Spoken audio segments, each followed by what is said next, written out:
Hello everyone, আসসালামু আলাইকুম। আমি সোহান মুন্সি। আমি নেটওয়ার্ক মার্কেটিং বিজনেস প্ল্যাটফর্মে কাজ করি, যেটা সম্পূর্ণ ডিসেন্ট্রালাইজ। তো দেখেন ভাই, আমরা যারা নেটওয়ার্ক মার্কেটিংয়ে কাজ করি, এখানে সব থেকে যেটা এফোর্ট পাওয়া যায় সেটা হচ্ছে ফ্রিডম বা স্বাধীনতা। দুনিয়াতে ভাই ইনকাম করার জন্য আপনি অনেক ওয়ে পাবেন। চাকরি করবেন, চাকরিতে আপনি যে সকাল 8টায় যাবেন, রাত 8টায় আসবেন, আপনার সময়টুকু বা স্বাধীনতাটুকু থাকবে না। আপনি ব্যবসা করবেন, একটা ব্যবসা দাঁড় করাতে গেলে অনেক স্ট্রাগল করতে হয়। এরপরে কি আছে, আপনি বিদেশে যাবেন, বিদেশেও সেম ডিউটি আপনার। আমাদের এখানে খারাপ দিন হয়তো বা আপনার ঈদের দিনের মতো কাটতে পারে, জানি না কার বেড়ে কি আছে। তবে ভাই, এখানে কাজ করলে আপনি ফ্রিডমলিভাবে বা স্বাধীনতাভাবে কাজ করতে পারবেন।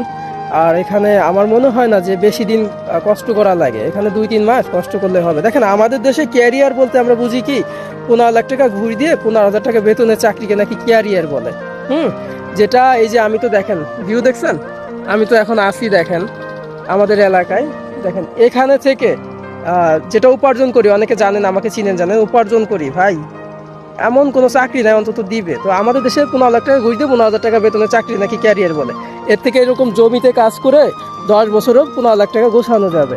কিন্তু যেটা আপনি চাকরিতে যে 10 বছরে নিজের টাকায় উঠাইতে পারবেন না। তো ব্যাপার হচ্ছে, যারা নেটওয়ার্কে যুক্ত হন নাই, নেটওয়ার্ক সম্পর্কে জানেন না, আগে জানেন, রিয়েলাইজ করেন। এরপরে যদি আপনার ঘরে বসে ইনকাম করতে মন চায়, করেন। যদি আপনার ভালো না লাগে, আপনি চাকরি করবেন, করেন, সমস্যা নাই। আপনার ব্যবসা করতে মন চায়, করেন, বিদেশে যাবেন, যান, কোনো সমস্যা নাই। তবে ভাই, এর থেকে বড় স্বাধীনতা জায়গা অন্তত দুনিয়াতে আপনি পাবেন না। হ্যাঁ, এই বয়সে যদি কষ্ট করবেন, একটু কষ্ট হবে প্রথমে, নেটওয়ার্কে যুক্ত হয়ে নিজের নেটওয়ার্কটা বড় করতে একটু কষ্ট হবে। এই বয়সে কষ্ট করবেন, শখের বয়সে শখটা পূরণ করতে পারবেন।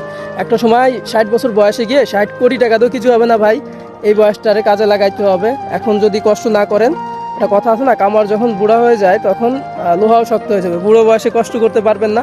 সুতরাং এই বয়সটা কষ্ট করেন, টাকা উপার্জন করেন, বাকি বয়সটা আল্লাহর ইবাদত করবেন এবং আরামে কাটাইতে পারবেন। আল্লাহ হাফেজ।